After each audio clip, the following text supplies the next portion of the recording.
Negeri di Ujung Tanduk, karya Terelie, dibacakan oleh Pejuang Toga. Episode 1. Tinjuan kanan peruntuh tembok. Ruangan besar yang disulap menjadi arena pertarungan itu terlihat ramai. Seruan tertahan, suara mengadu, suara tepisan, bunyi berdebuk, terbanting, teriakan menyemangati, hingga teriakan bersaut-sahutan memenuhi langit-langit ruangan.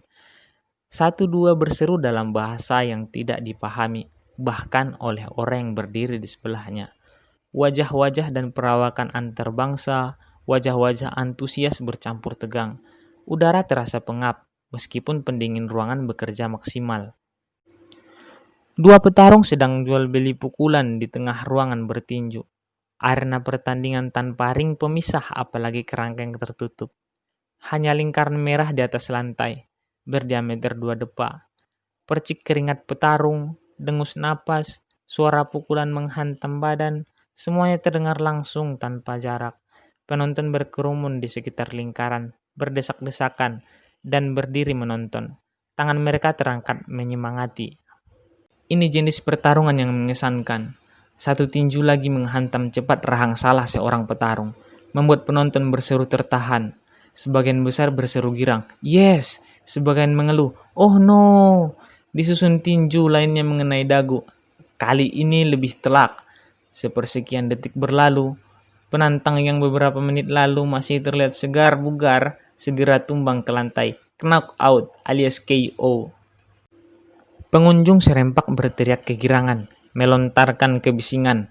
Napas petarung satunya yang masih berdiri kokoh di tengah arena bahkan tidak terlihat tersengal. Hanya kaosnya yang sedikit basah oleh keringat. "Fantastico! Bravo!" Aku menelan ludah, melirik jam besar di tiang ruangan. Hanya 2 menit 15 detik, lawan pertamanya dibuat tersungkur. "Kau tidak akan berubah pikiran, bukan?" Sebuah tangan menyikut lenganku, berkata kencang, berusaha mengalahkan kebisingan. Aku menoleh, menatap wajah menyebalkan di sebelahku. "Maksudku, jika kamu mau, aku masih bisa membatalkan pertarungan. Aku bisa pergi ke mereka, mengarang-ngarang alasan kamu sakit perut misalnya. Atau asmamu kambuh, mah kronis." Theo mengangkat bahu, menunjuk salah satu sudut kerumunan, tempat beberapa anggota klub bertarung yang bertindak sebagai inspektur pertandingan malam ini. "Atau kita bisa mengarang cerita tiba-tiba bisulmu pecah?" "Aku tidak akan membatalkan pertarungan." Aku menyergah Theo, memotong kalimatnya. "Simpan omong kosongmu." Theo tertawa ringan, menyeka puluh di pelipis. Salah satu inspektur pertandingan meraih pengeras suara. Dia mengenakan pakaian kerja seperti kebanyakan pengunjung lain. Hanya kemejanya terlihat berantakan, keluar dari celana, lengan dilipat, dan dasi entah tersumpal di mana. Dengan bahasa Inggris bercampur Portugis yang sama fasihnya, dia berseru tentang pertarungan yang baru saja selesai. "Luar biasa! Pertandingan yang luar biasa! Ladies and gentlemen! Well, simpan teriakan kalian. Pertarungan kedua akan segera tiba. Kami sudah menyiapkan sang penantang lokal yang telah menunggu giliran bertarung sejak 6 bulan. Wajah inspektur antusias, juga keramaian di ruangan. "Jangan lupa, seperti yang kami sebutkan pada awal pertemuan malam ini, kami telah menyiapkan kejutan besar di pertarungan terakhir. Ladies and gentlemen, ini sungguh kejutan hebat. Kalian pasti suka."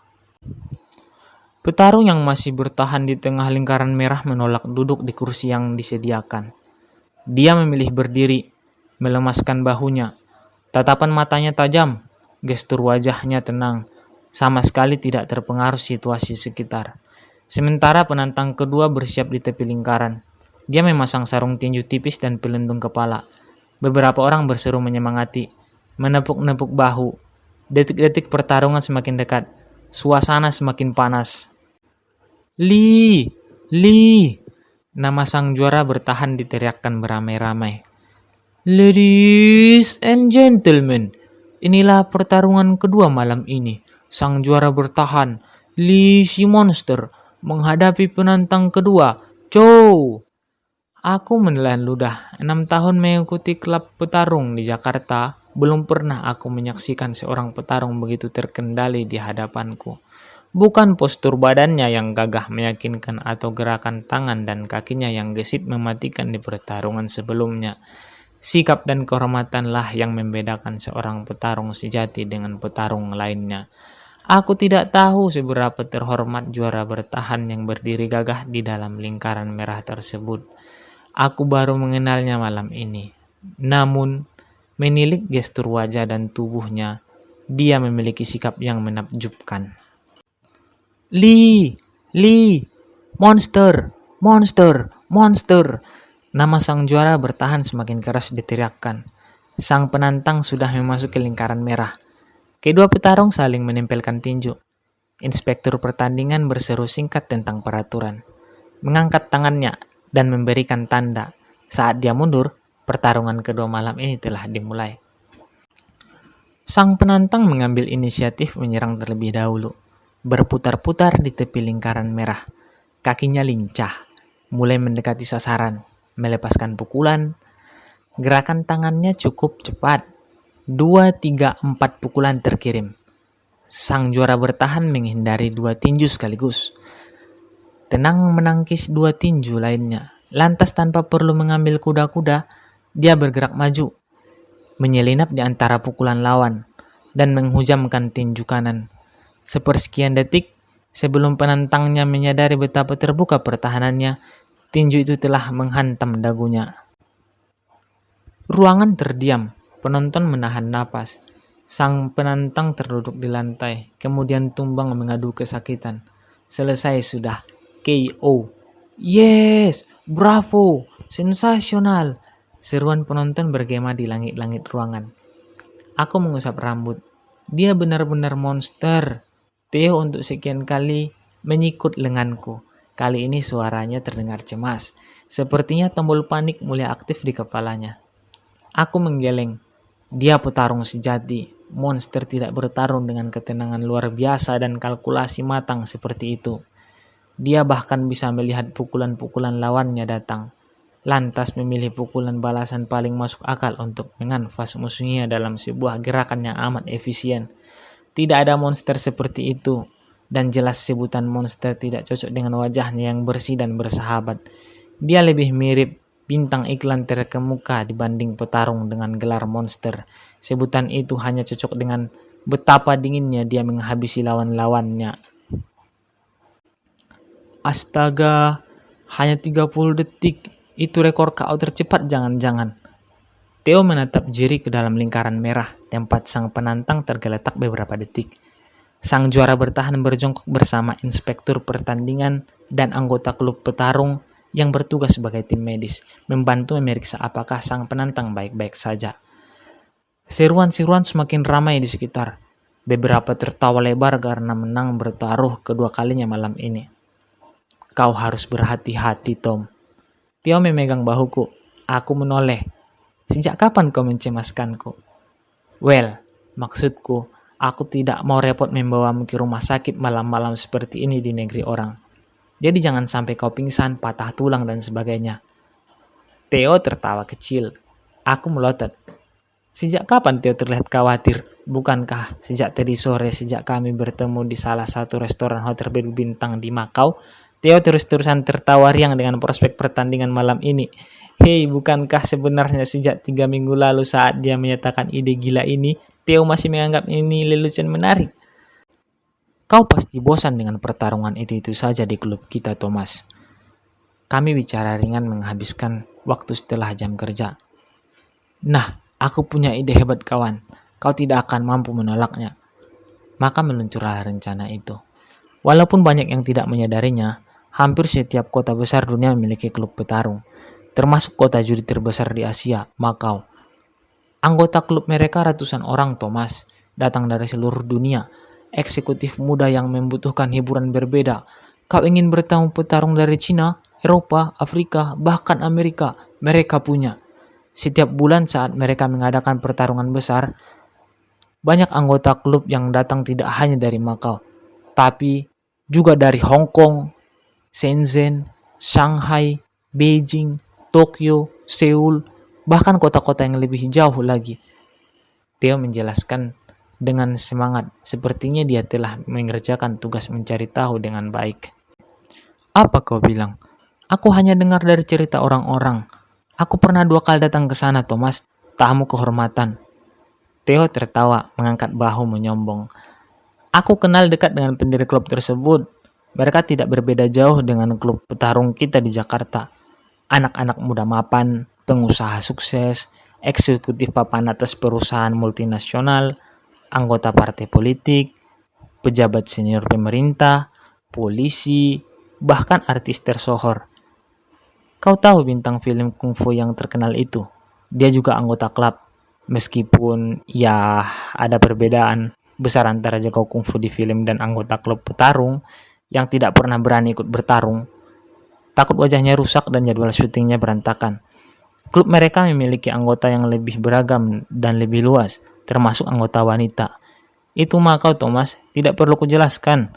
Itu tempat berkumpul uang, kekuasaan, dan seluruh gaya hidup di kawasan Asia, termasuk tempat berkumpulnya klan hitam mafia dan sejenisnya. Theo benar atas 2 hal. Pertama, ide hebatnya benar-benar gila. Kedua, aku tidak bisa menolaknya. Bahkan aku menyetujuinya mentah-mentah. Deal, kawan. Aku akan mempersiapkan pertarungan terbesar untukmu, Thomas.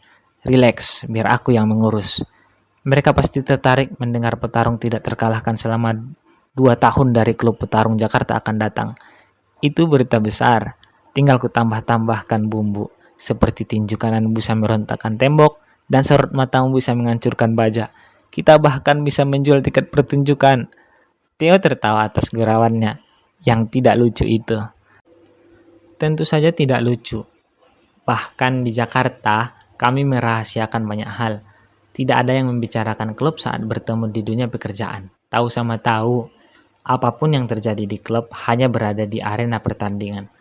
Apalagi jika celoteh Theo benar, anggota klub petarung di Macau lebih elit, lebih dalam.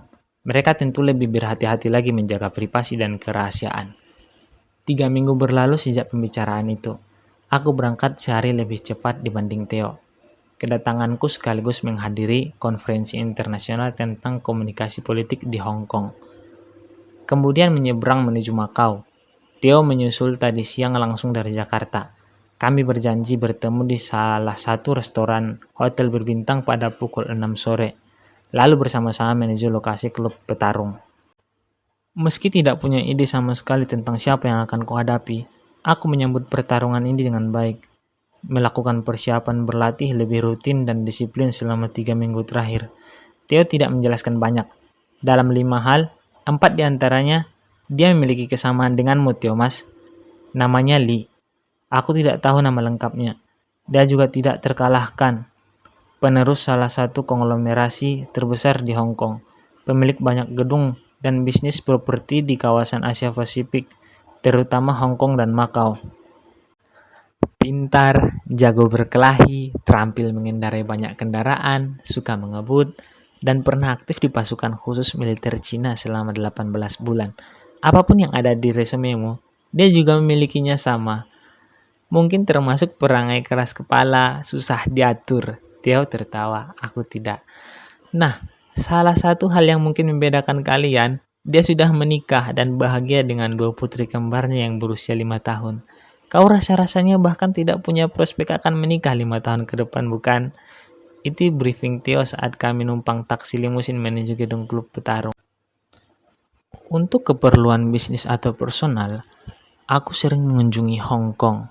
Ajaibnya, meski jarak Hong Kong dan Macau hanya 66 km, tidak sampai 1 jam menggunakan kapal cepat. Aku baru pertama kali ini pergi ke Macau. Pulau kecil yang pernah dikuasai Portugis itu surga judi di Asia Pasifik. Hotel merangkap kasino memenuhi tiap jengkal tepi jalan dan Macau. Berpadu dengan puluhan bangunan tua bergaya arsitektur Eropa, peninggalan penjajahan Portugis, termasuk bahasa resmi yang mereka gunakan saat ini selain bahasa Kanton. Gemerlap lampu menghiasi jantung pulau itu pada malam hari. Pulau ini semakin malam semakin hidup. Sisi dunia yang amat berbeda. Dugaanku benar. klub petarung itu berada di salah satu bangunan hotel paling mewah Makau. Tetapi tetap saja sulit membayangkan. Mereka ternyata menyewa satu sayap sendiri, menyulapnya menjadi arena pertarungan. Menyatu dengan jaringan kasino besar. Pintu masuknya bahkan berada di antara keramaian orang-orang berjudi. Tidak semua orang bisa melewati pintu masuknya. Orang yang melintas akan menganggapnya seperti ruangan khusus pejudi kelas atas. Bukan level mereka.